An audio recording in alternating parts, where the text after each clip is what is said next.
आखिर वह कौन सा सवाल था जिसके जवाब न देने पर राजकुमारों के सिर धड़ से अलग कर दिए जाते थे? और क्या था गुल और सरोवर के पीछे छिपा भयानक सच? बहुत समय पहले उत्तर दिशा में कौशलगढ़ नाम का राज्य था। वहां के राजा रणविजय के 3 पुत्र थे, वीरेंद्र, यशकेतु और सबसे छोटा आर्यमान। पड़ोसी राज्य सुरमाल की राजकुमारी तिलोत्तमा अद्भुत रूपवती थी, पर उससे भी अधिक डरावनी थी उसकी शर्त। जो उससे विवाह करना चाहता उसे एक प्रश्न का उत्तर देना होता। उत्तर न दे पाने पर उसी क्षण उसका सिर कटवा दिया जाता। वीरेंद्र अभिमान में भरा हुआ सुरमाल पहुंचा। दरबार सजा था। तिलोत्तमा ने शांत स्वर में पूछा, बताओ, गुल और सरोवर की सच्चाई क्या है? वीरेंद्र स्तब्ध रह गया। कुछ ही पल में तलवार चमकी और उसका अंत हो गया। कुछ दिन बाद यशकेतु गया, प्रतिशोध की आग में जलता हुआ, पर उसका भी वही हश्र हुआ। अब बचा था सबसे छोटा, आर्यमान। उसने क्रोध नहीं, बुद्धि चुनी। वह साधारण वेश में सुरमाल पहुंचा और महल के पीछे एक उद्यान में ठहर गया। वहां एक झील थी जिसके बीचों बीच लाल फूल खिले थे। राजकुमारी की दासी अनन्या ने उसे देखा। बातचीत शुरू हुई। धीरे धीरे विश्वास बना।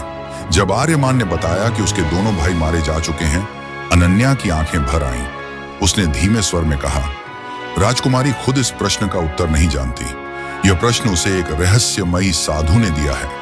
वही गुल का रहस्य जानता है। आर्यमान उस साधु की खोज में निकल पड़ा। रास्ता कठिन था। घना वन, उफनती नदी और एक घायल बाघ। उसने बाघ के घाव पर पट्टी बांधी। बाघ उसका साथी बन गया और जंगल पार कराने में मदद की। पर्वत की चोटी पर उसे साधु मिला। साधु ने गहरी सांस लेकर कहा, गुल कोई साधारण नाम नहीं, वह एक स्त्री का नाम था। वर्षों पहले सुरमाल का राजा एक साधारण युवक था। उसने एक वनकन्या गुल से प्रेम किया और वचन दिया कि लौटकर उसे रानी बनाएगा, पर राज्य पाते ही वह उसे भूल गया। अपमान और विरह से टूटी गुल ने उसी सरोवर में कूदकर अपने प्राण त्याग दिए। उसके बाद से उस जल में खिले फूल लाल हो उठे। वही सरोवर उस अधूरे प्रेम का मौन साक्षी बन गया। राजा अपराध बोध में डूब गया। सत्य छिपाने के लिए साधु की सलाह पर उसने अपनी बेटी को यह प्रश्न दे दिया ताकि कोई भी उस अतीत तक न पहुंच सके। सत्य जानकर आर्यमान दरबार में पहुंचा। तिलोत्तमा ने फिर वही प्रश्न दोहराया। इस बार उत्तर मिला, गुल तुम्हारे पिता का टूटा हुआ वचन है और सरोवर एक स्त्री के बलिदान का मौन साक्षी।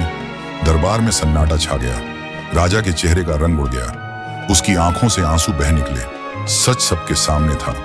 तिलोत्तमा की तलवार हाथ से गिर गई। कांपती आवाज में उसने कहा, मैं किसी और के पाप की सजा निर्दोषों को नहीं दूंगी।